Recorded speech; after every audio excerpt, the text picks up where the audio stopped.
Tentokrát sme preverili a kompletne skontrolovali jazdenú Kia Proceed. Inzerát znel veľmi sľubne, auto predáva prvý majiteľ so servisnou knihou a tiež tvrdil, že nebolo nikdy havarované. Meranie hrúbky, laku karosérie nám však ukázalo opravu dverí na strane vodiča. Dvere boli ešte pred lakovaním, gitované, čo jasne potvrdzujú namerané hodnoty. Náraz zrejme nebol silný, karosárske diely počas opravy neboli demontované. Taktiež sme premerali vnútorné časti dverí, kde sme nezaznamenali žiadne opravy.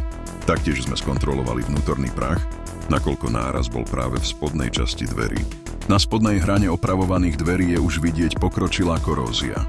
Takto poškodené dvere je takmer nemožné účinne ošetriť a preto do budúcna bude potrebné dvere vymeniť. Karoséria zo strany spolujazdca je bez predošlých poškodení a oprav a tiež spodná hrana dverí a okolie odtokových kanálikov sú zdravé a teda bez korózie.